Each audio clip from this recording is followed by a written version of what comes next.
I can hear you. Can you hear me? We certainly can hear you as well. Okay. Fantastic. I'm just going to pin you to the screen if you would like to take it away and share your experience. Okay. Please Although, be. Mark, I would just ask, we see a black screen at the moment, if you wouldn't mind just maybe turning off the camera.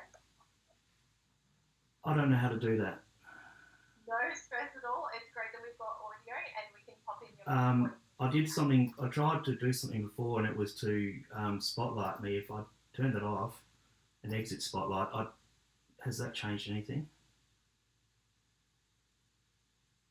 No, that's okay though. We can hear you loud and clearly. Okay. All right. So please excuse me because I did sound and video check that with a colleague earlier, and I don't know what happened, and my blood pressure's gone through the roof because this has been quite an important thing for me, and I've spent a fair bit of time curating what I'm going to say. So just please bear with me. I'm Mike. I think we all know that by now. And I'm autistic, and I have ADHD. Had a bit of a wobble there.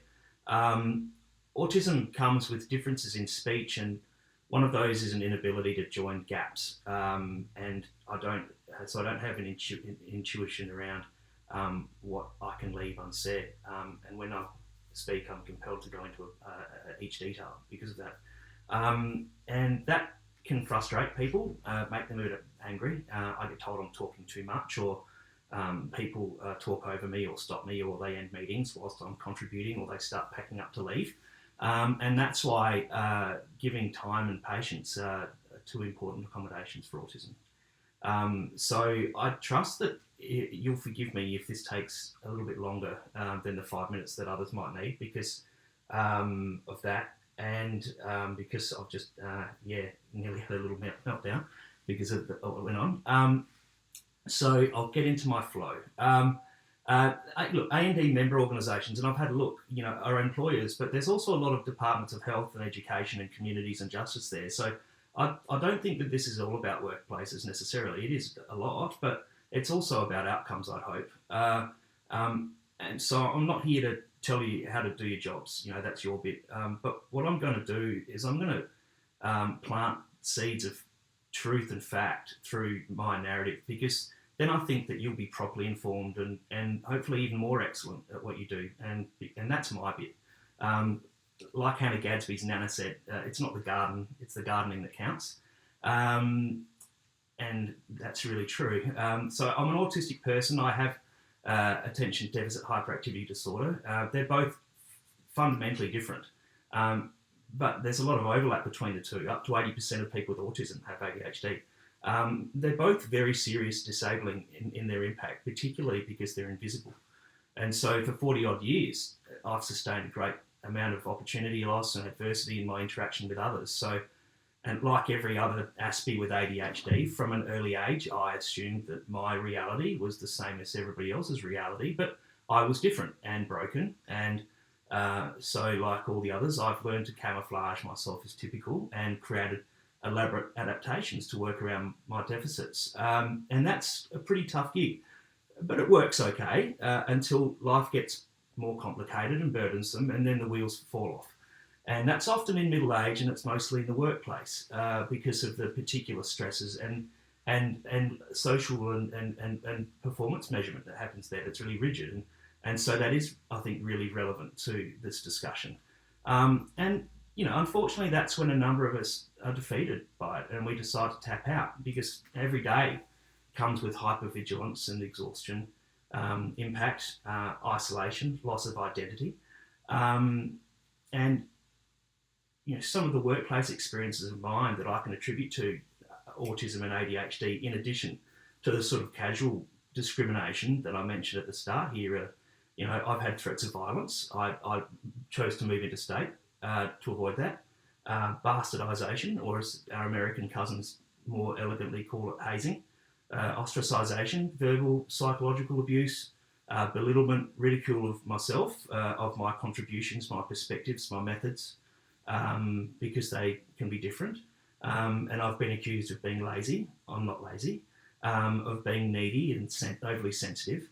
And I could leave it there and walk away, and that would be a normal lived experience of autism and ADHD in the workplace, and that ricochets through the rest of your life.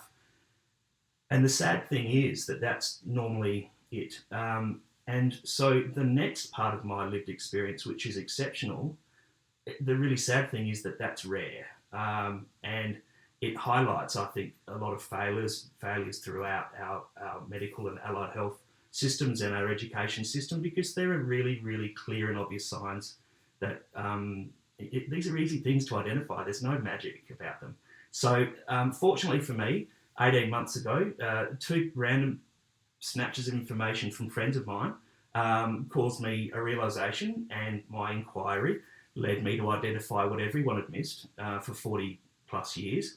And 3 excellent things happened. The first one is I secured a diagnosis of ADHD, and I commenced stimulant medication that day.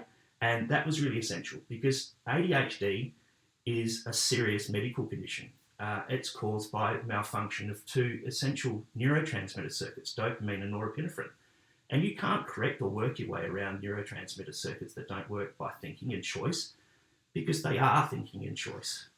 And contrary to what people, teachers and employers and people who might have a pessimistic view of ADHD have, you can't think or choose your way around them. The only effective treatment is with the correct prescription medication, because it's the only thing that will do that reproducibly day after day. Thought techniques, counselling, all of those things, they can't regulate those neurotransmitter circuits, but they're essential to what comes after that. And that brings me to the second thing that happened. So those neurotransmitter circuits corrected over a period of time, and my hyperactivity of thought ceased. It turned out I wasn't anxious and depressed. So I didn't need the SSRI medication, which I've been on for decades. And it was completely inappropriate. I could empty my mind. So mindfulness and meditation were effective. They were options. My cognitive skills corrected. I wasn't cognitively disabled anymore. I wasn't perfect, but I wasn't disabled. So I could engage effectively in cognitive behaviour therapy. And that was essential, because then a landscape of psychosocial constructs appeared to me, and they made sense. And then I could use that to learn how to use those things. Whereas it was a mystery before, and thinking and learning became fluent. So there was no need for those elaborate workarounds and adaptations, and I just became effective at life instead of just existing. And I realised that all this time I hadn't been broken. And that was a really dignifying experience. But there were still some things causing some issues, and so a bit of observation from someone around the overlap of ADHD and autism caused me to start my inquiry again, and I discovered Professor Tony Atwood in Brisbane, and his written and recorded material on the internet, and it described me and my entire experience back to childhood perfectly, with accuracy, and also with affection and genuine enthusiasm. And his descriptions and of the diagnostic criteria of autism completed that puzzle for me. So then, whilst trying to find get a review and diagnosis, which is almost impossible in any sort of timely manner as an adult, during that time I've learned and illuminated my understanding of autism and the beauty of autistic minds, and how our differences can be great talents, but also how they could cause us impact with others. And I realised that I don't suffer from autism, and that nobody suffers from autism, and that I actually love being autistic, and that it gives me my identity and pride and the beauty and fun and humour and love and wonderful things that it fills me are what had provided me with the joy and optimism about myself and about the world, and the self-compassion that I needed to balance against those harsh realities of my experience in the world and keep me here and keep me going. So that's been superb. It's lifted everything and transformed me. And so then the third thing that happened was that I was able to get a diagnosis of autism spectrum disorder by Professor Tony Atwood 3 weeks ago, which is a bit like having a meeting with God. Tony is one of the foremost experts on autism in the world, probably one of the top 2. And I was unaware that he had contributed to a model of autistic development, or that there was any model of autistic development. And he brought to my attention during our review that I had reached the final stage on my own. and which is amazing. And he described that as recognition, mastery, and unity, which he tells me makes me an ambassador for autism, which is amazing. So I can use my insight to promote accurate understanding of autism and also of ADHD and other things, other neurodiverse conditions. I would hope. So that's the second part of my lived experience, and I don't know that that's a very frequent thing. And I think that speaks to us of how much we need to educate medical and allied health professionals about these conditions and get it right and get it accurate. So the truth bombs. Autism is accurately described as differences in perceiving, thinking, relating, and learning, and that's perfect. And in life, the lived experience, that causes differences in perspectives and expression, etiquette, values, behaviour, assumptions, and all of those things really describe a culture of a people or culture of a society. And the lived experience of autism is like being in a different culture. And culture, any culture provides identity. So we have our autistic identity, and strength of identity provides individual resilience and strength and pride. And I realise that those are the things that I have described earlier in this talk as the positives that I use to balance against the harsh realities of my world. And that is really where you need to look at autism from as a minority culture. But our misfortune is that we're invisible and a minority culture, and understandably, society's norms are rooted in the visible majority culture. So we're measured and judged against unwritten social and workplace codes and expectations that are unnatural to us and confusing, and they're held against us harshly with the unspoken assertion that they are the right and proper way. But we look like everyone else, so we don't get mentoring for those written codes and rules, and we don't read the mind in the eyes or body language well. So social cues, instant social cues are missed or confusing. Emotional attunement for us is instantaneous. It doesn't mean it's not there. It's just it comes a bit later than instantaneous.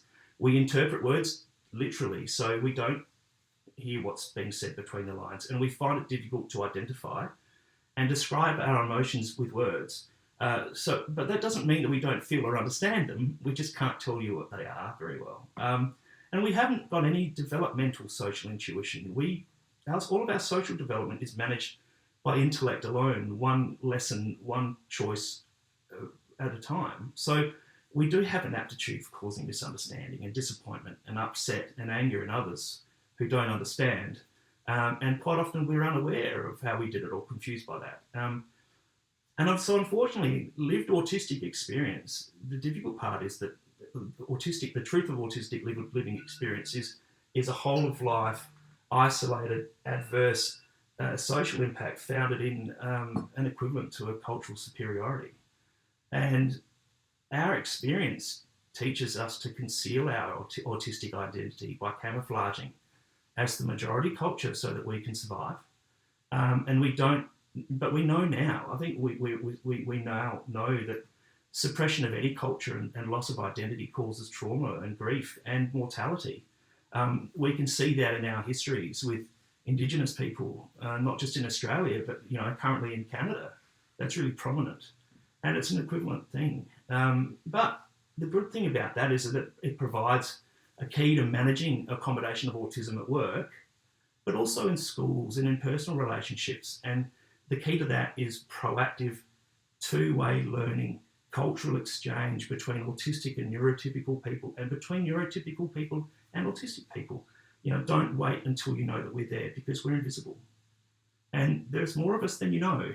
1 in 68 people when counting recently, up to 1 in 10 with ADHD. If you listen to Americans, if you listen to Australia, it's 1 in 20, but that's still 1 in 20 people that you meet every day. And most of them will not know that they are autistic or that they have ADHD. They're just suffering. So along with that, cultural exchange, a focus on equity and equality of treatment. But there's a whole other talk that I could give you about that, and if you'd like to have me back, I'd be happy to do that. The fact bombs about autism. you can be an extrovert and autistic. It's not just introverts. I'm an extrovert.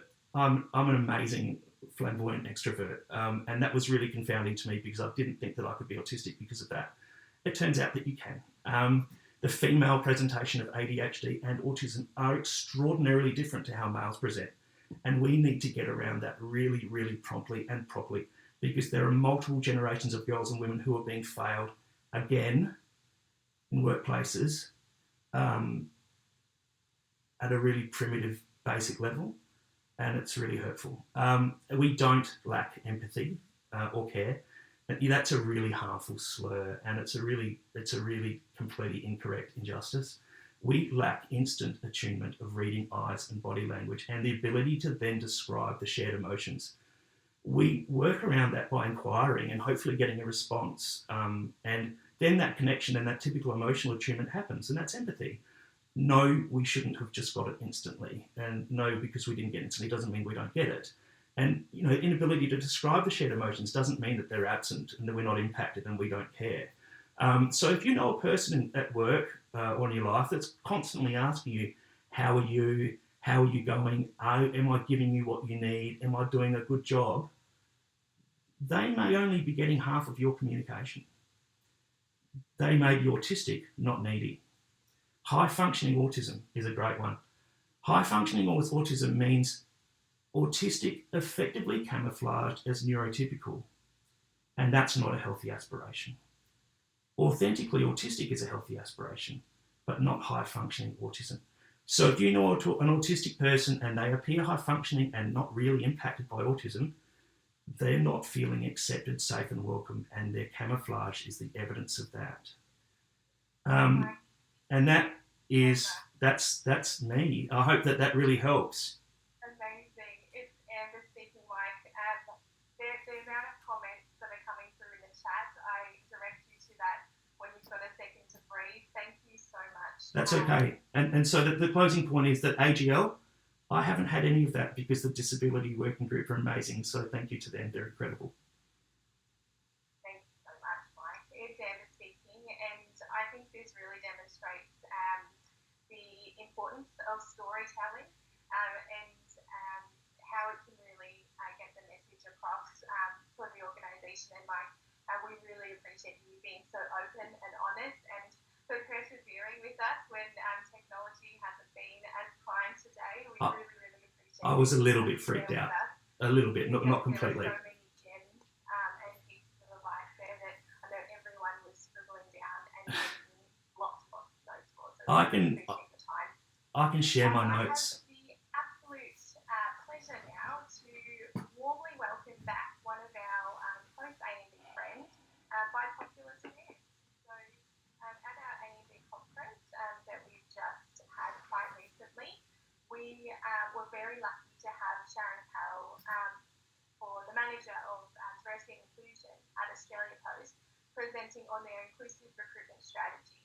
Unfortunately, we didn't have too much time at the conference for question and answer, but so many of you wrote into us saying, can we have more time, and I want to know more. So Sharon has been busy behind the scenes connecting with a lot of people, and we asked her to come back today. Thank you very much for doing so, to give a bit of a recap about what you're doing at Australia Post, and then have a Q&A session with Sharon, so we can unpack any questions if you'd like to know how to create your own accessible and inclusive recruitment practices, so you can welcome candidates with disability into your organisation. But then also, if you want to share your own inclusive recruitment tips, we are really encouraging you to do so as well in the chat, so we can call those out. So please help me welcome Sharon Carroll. Thank you, Amber. That's a lovely introduction. Hello, everyone. Boy, how do you follow Michael? That's a tough gig to follow. I guess talking to Amber in today's session, and she was asking me to do a little recap of what we started to talk about at the conference, and it kind of what I'd really like to do is certainly do a recap, but really keen as part of Q&A for me to be able to ask questions as well, because whilst we've done a lot of work in this space, we certainly have not finished, it's fair to say. And I think for me personally, the most that I get out of these sessions is when we actually talk with each other about what's not working as well. So I'm going to share the good and the bad. And yeah, really keen if any of you are listening and have any ideas or suggestions or things